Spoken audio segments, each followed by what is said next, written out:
Hello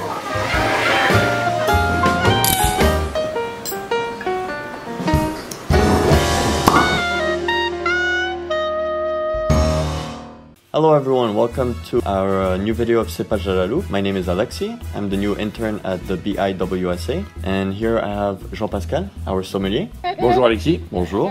Alors, ce vin est à base de cépage merlot. So to begin, where does this cépage come from, and where else can we find it? Donc le merlot, c'est un cépage quand même originaire de Bordeaux, surtout de la rive droite, dans le Libournais. On en trouve aussi partout dans le monde. Chili, Californie, en Argentine, il y en a en Italie, en Espagne, la Suisse, la Hongrie, la Croatie. Donc c'est un cépage international. What kind of climate and soils are we looking at for? Oui. Alors le merlot est un cépage précoce. S'il a trop chaud, on va le récolter fin du mois d'août. Donc il aime la chaleur, mais il a besoin d'un terroir, d'un sous-sol qui garde l'humidité, parce qu'il a besoin de fraîcheur. Sinon il cuit. On va parler de Bordeaux, ça va être plus simple. Il est en majorité sur la rive droite. Pourquoi sur la rive droite de Bordeaux? Parce que le terroir est à base, il y a pas mal d'argile, il y a du calcaire, de l'argile bleue, et l'argile a la particularité de capter l'humidité et de la rétrocéder quand le cépage en a besoin. S'il était sur la rive gauche, on aurait des vins tout à fait différents, les Graves ou dans les bas du Médoc, ça serait un peu plus compliqué, le terroir n'est pas du tout le même, il capte surtout pas l'humidité. Donc le merlot a besoin de la chaleur, mais surtout d'humidité quand il en a besoin, pour éviter qu'il ait un stress hydrique et qu'il soit trop précoce. Okay. And then what kind of wines can we produce with this grape variety? Typiquement, le merlot, on ne fait que des vins rouges. On pourrait faire des vins blancs, comme on pourrait appeler dans le champagne le blanc de noir. Le raisin est rouge, mais le jus est blanc. Mais quand même, c'est un cépage qui est voué à faire des vins rouges. And then, what are the differences between this and Claret? Alors, la différence entre un vin rosé et un vin clairé, donc c'est deux vins complètement distincts. Le vin rosé est vinifié comme un vin blanc, c'est-à-dire par pressurage direct, sans macération. Et le clairé est une vinification comme un vin rouge, avec macération de 18 à 24 jours. Par contre, ce vin-là passe pas autant de temps entre le jus et la peau en contact, puisqu'il serait rouge. On peut le classer dans les vins rosés, mais si vous l'avez sur une carte des vins, il vaudrait mieux le classer dans les clairés. Le style de ce vin-là, c'est plutôt un rouge léger. On voulait parler d'un vin particulier. Il serait plutôt dans la catégorie des rouges légers, mais pourquoi pas rosé, pas de problème. Okay. So today we're going to talk about Pink Tapon, rosé wine from Saint-Emilion. It's a 2018 vintage. It's very particular because it is a rosé, but as you can see, it's very dark. Should we drink it? Et si on dégustait maintenant, ça serait pas mal, non? Parfait. Allez. Yeah.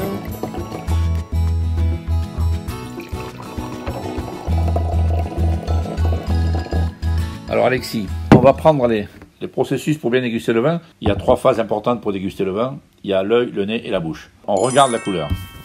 Toujours sur une page blanche, neutre en couleur. Qu'est-ce qu'on peut constater comme couleur? It's quite dark. On peut constater une couleur qui est un peu plus profonde au milieu et un peu plus légère aux alentours. Exactly. Sur le contour du verre. Qu'est-ce qu'on pourrait dire comme couleur? C'est œil de perdrix foncé. But it's very orange. C'est un petit peu orangé. Oui. Même, on ne sait pas ce que c'est comme vin. On pourrait dire que ça a l'esprit d'un Rivesaltes qui a peut-être 7-8 ans. D'accord. Ça commence un peu à évoluer. Donc le nez, on va sentir le premier nez, sans remuer. Qu'est-ce qu'on a au premier nez?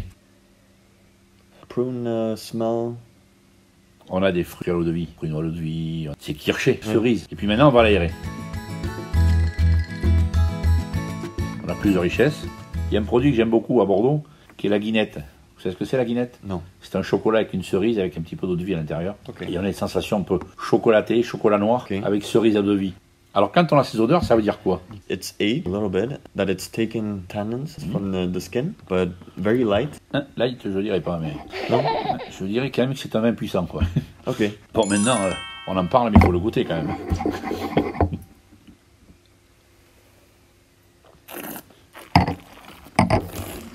Votre première sensation, c'est quoi?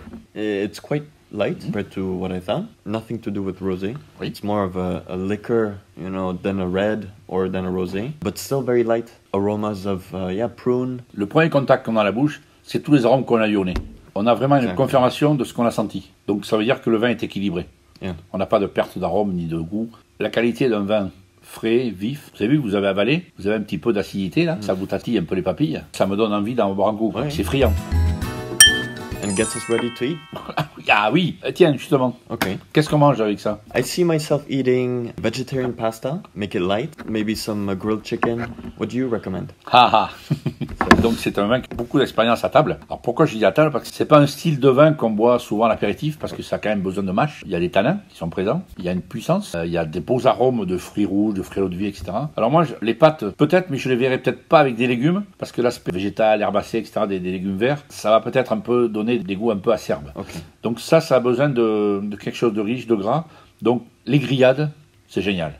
Un barbecue coréen, il y a beaucoup d'arômes, mais on peut faire griller du porc, de l'agneau, du bœuf, ce que vous voulez. Accentuate. On peut également le goûter avec des fromages, parce qu'avec des fromages style comté ou Beaufort, ça, je pense que ça va très très bien. Le côté tanin, mais pas non plus dominant, mais ça va apporter une structure derrière. Sur des foie gras, c'est exceptionnel. And also, how long do I age this kind of wine, or not at all? Alors, on va parler de style. Le rosé classique et puis ce style de vin. Okay. Alors les rosés classiques, ce sont des vins qui sont frais, qui sont vifs, qui ont besoin de fraîcheur. Donc faut les consommer dans les 2 à 5 ans maximum. Okay. Moi je dirais même 2 à 3 ans pour qu'ils gardent encore leur fraîcheur et leur jeunesse. Si on va dans des rosés style Bandol, dans la Provence, là on a des vins plus riches, plus soutenus, qui sont plus de table avec plus de mâche. Donc ça peut évoluer entre 5 et 8 ans. Sans souci. J'ai eu l'expérience de goûter un vieux millésime, c'est entre 15 et 20 ans. Donc il y a une évolution. Et puis finalement, il s'arrondit. Il y a moins d'acidité et il y a peut-être plus de rondeur. Okay. J'avais goûté ça avec un foie gras, c'était exceptionnel. Ok, incredible. And then lastly, what temperature do I serve this? On l'a servi entre 10 et 12 degrés. Pour ce style, pour ce rouge léger, c'est parfait. Mais pour les rosés, ça a besoin de fraîcheur. Il n'y a pas de tanin comme il y a ici. Il y a de la vivacité, des fruits qui sont différents. Donc moi, je conseille entre 6 et 8 degrés. Okay. Et là, on peut se faire plaisir. Et puis, on va se dire à bientôt la prochaine fois. Parfait. À bientôt. Thank you very much to all, and see you on the next video. Thank you very much. Il est... c'est pas du tout ce que je pensais. Il est incroyable. C'est hyper bon.